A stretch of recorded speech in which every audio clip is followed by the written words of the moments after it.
এটা কথাৰ কাৰণে আপোনালোকৰ মাজত আহিলোঁ। আপোনালোকে নিশ্চয় সকলোৱে ৰাইজ ভালে আছে। আপোনালোকে ইনশাল্লাহ দোৱা কৰিব, ময়ো ভালে আছোঁ। ঘটনাটো হ'ল অসমত বাই ইলেকশ্যন হৈ গ'ল, উপ নিৰ্বাচন, আৰু গন্তি হৈ গ'ল 23 তাৰিখ।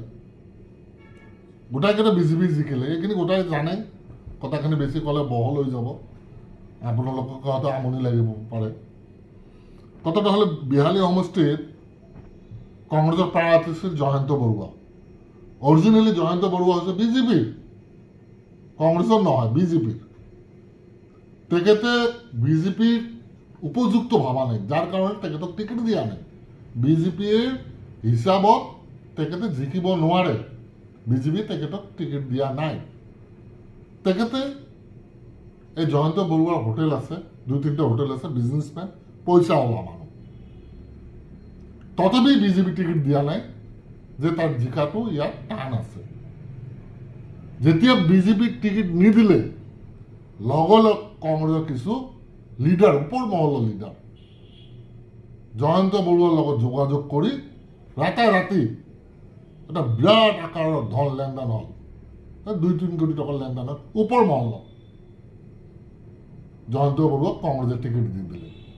এতিয়া গ্ৰাছ ৰুটৰ যিখিনি ৱাৰ্কাৰ আছে, ভোটাৰ আছে, এওঁলোকে আচৰিত হৈ গ'ল। তাত মই নিজে বিহালী গৈছিলোঁ, চামগুৰি গৈছিলোঁ, আচৰিত হৈ গ'ল যে আমাৰ কংগ্ৰেছত ইমান লিডাৰ থকাতে, ইমান কৰ্মী থকাতে, ইমান পুৰণা মানুহ, তাৰ মাজৰ পৰা নিদি বিজেপি যাক পচন্দ নকৰিলে, বিজেপি যাক টিকিট নিদিলে, সেই জয়ন্ত বড়ুৱাক কি কাৰণত টিকিট দিলে? পিছত ৰাইজে গম পালে যে পইচাৰ লেনদেন হৈছে, ডাঙৰ এটা পইচাৰ লেনদেন হৈছে। জয়ন্ত বড়ুৱাক টিকিট দিলে। দিয়াৰ পিছত কংগ্ৰেছে কৰিল চেলেঞ্জ যে জয়ন্ত বড়ুৱা তাতে জিকিব। কি হ'ল?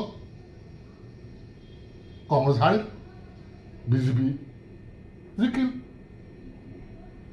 এইটো হ'ল কংগ্ৰেছৰ ৰাজনীতি, কংগ্ৰেছৰ নিয়ম নীতি। মাল টিকিট লো, পইচা নিদিলে কংগ্ৰেছে টিকিট নিদিয়ে। আপুনি যিমানে ভাল লিডাৰ হওক, ওপৰত এটা লিডাৰশ্বিপত থাকি যায়। আমাৰ নিচিনা মিডিল ক্লাছৰ যিবিলাক আমি ৱাৰ্কাৰ, হাজাৰ ইনকলাব জিন্দাবাদ, শ্বহীদ হলেও টিকিট নিদিয়ে। পইচা লাগিব, MLA হওক, MP হওক, জিলা পৰিষদ হওক, প্ৰেচিডেণ্ট কাউন্সিলৰ হওক। এতিয়া প্ৰেচিডেণ্টবিলাক, ডিষ্ট্ৰিক্ট প্ৰেচিডেণ্ট কংগ্ৰেছৰ দবদবাই আছে। ডিচেম্বৰত ইলেকশ্যন আছে, পঞ্চায়ত ইলেকশ্যন। এতিয়া পইচা লওঁ, টিকিট দিওঁ। এইটো ওপৰৰ পৰা ইংগিত দিয়া আছে কিন্তু দেই। তাৰ লগতেই চামগুৰিৰ কথা এতিয়া মই কৈছোঁ। চামগুৰিৰ কেণ্ডিডেট আছিল কংগ্ৰেছৰ তানজিল হুছেইন। তানজিল হুছেইনৰ এজ দিয়া বেছি নহয়। ইয়াৰ দেউতা আব্বা আছিল MP, চামগুৰিৰ MLA আছিল, আমাৰ ধুবুৰীৰ MP। যাৰ কাৰণে তানজিল হুছেইনে টিকিট পালে। কাৰণটো এইটো যে ৰকিবুল হুছেইন নগাঁৱৰ পৰা গৈ ধুবুৰীত 10 লাখ ভোটত জিকি আহিছে। ইণ্ডিয়াৰ ভিতৰত নাম।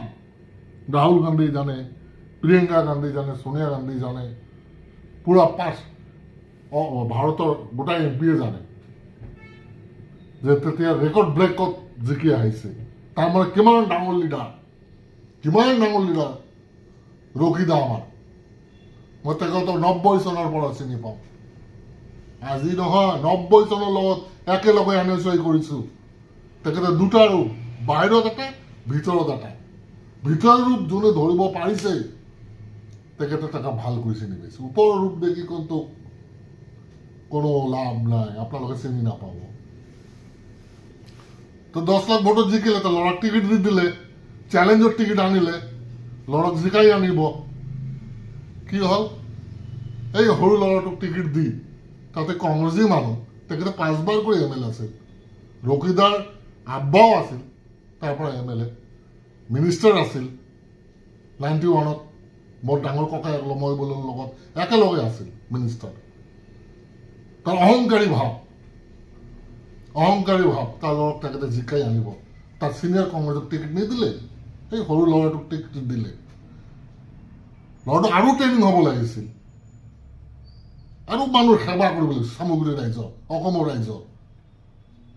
কিন্তু টিকিট দি জিতাই আনিব বুলি মানে চেলেঞ্জ কৰিলে।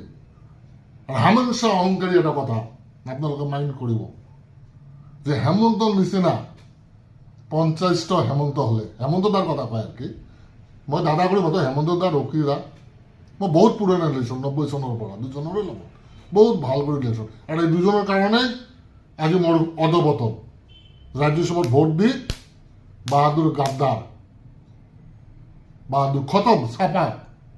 মই চাপা হোৱা নাই, মই ৰাইজৰ সেৱা কৰি আছো, প্ৰতিবাদ কৰি আছো।